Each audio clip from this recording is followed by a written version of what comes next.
SMM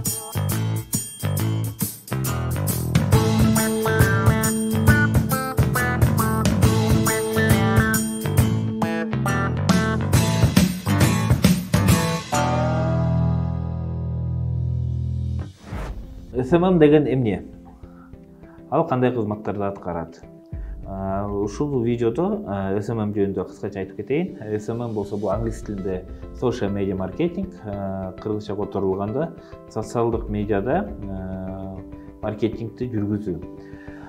Кыскача айтканда бул болсо сиздин брендиңиз болобу же болбосо сиздин кызматыңызды же услугаңызды онлайн түрүндө көрсөтүү. Бул кайсы баракчаларда ошо колдонулат?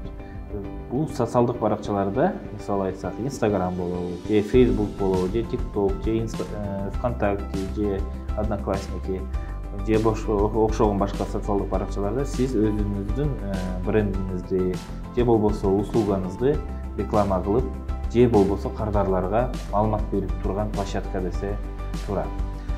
SMM'дин негизги максаты бул болсо дайыма актуалдык маалыматтар берип турасыңар. Ал жерде болсо ар бир клиентке сиз өзүңүздүн максатыңарды жеткиресиңер, өзүңүздүн товарларынын баасын жеткирсеңер болот, же болбосо жаңы товар келди деп жарыяласыңар болот, же болбосо SMM аркылуу ал жерде ар кандай оюндарды өткөрсөңөр болот. Оюндарды өткөргөн сайын силердин подписчиктер көбөйөт. Эгерде подписчиктер көп болсо, сиз өзүңүздүн келечектеги кардарларыңыз да көп болот деп влияние көп болот да. Андан кийин SMM'ге кыскача эмне керек? Бул болсо дайыма SMM дайыма изденген жана дайыма жаңы маалыматтарды киргизип туруу. Мисалы, сиз болсо компьютер сатасыз. Ошо компьютер жөнүндө кечке эле мындай компьютер бар, канча сатылат дебей, ошо компьютер жөнүндө кыскача тарыхтагы маалыматтарды жазсаңар болот. Же кызыктуу ошо компьютердин тематикасына тиешелүү маалыматтарды берсеңер болот. Андан кийин ошо SMM'дин негизги максаты бул страницаңардын аты силердин магазин менен аты бирдей болгон туура. Же болбосо өтө узун болбош керек, же өтө түшүнүксүз болбош керек. Бул биринчи совет. Экинчиден болсо эч качан аудиторияны SMM'де алдабаш керек. Мисалы, биз товарлар эртең алып келебиз дейсиңер, бирок тилекке каршы бир жумадан кийин келет. Ошону ачык болуп туура айтыш керек. SMM'дин адиси жөн эле сүрөт коюп иштегенде жылышпайт, анткени ар бир сүрөттүн да өзүнүн эрежелери бар.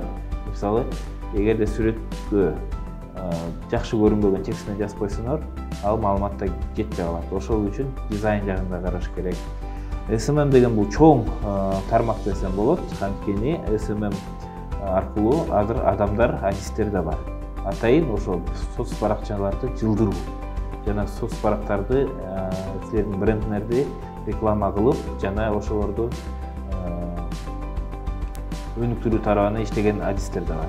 Ошол үчүн башында SMM болсо өзүнөр баштап, эгерде убактыңар жетпесе, адистерди жалдап алсаңар болот. Андан кийин SMM'дин негизги максат биз кыскача көрсөтүп кетелик. Бул Facebook баракчаларда, мисалы, биринчи пример, экинчи пример, мисалы, Instagram'да ошол жактарын карасаңар, оформление жактарын карасаңар, тексттер чоң, окулуп турган текст жана сүрөттөр аябай жакшынакай да. Сочный десем адашпайм. Андан кийин SMM'дин негизги максатын айтып кеттим сизге. Андан кийин SMM'дерге эмне кылып башташ керек?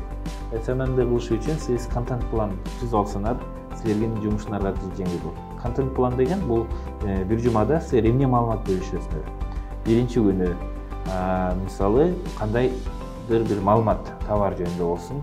Экинчи күнү ошол товар жөнүндө тарых жөнүндө айтып берсин. Ошентип күнүгө товарды көрсөтүп ошо социалдык баракчаны сиздики абдан кызыктуу болсо, сизге да абдан көп адамдар кошулат, подписка болушат. эгерде подписканын аябай көп болсо, бул болсо силердин соодаңарга да жардам берет.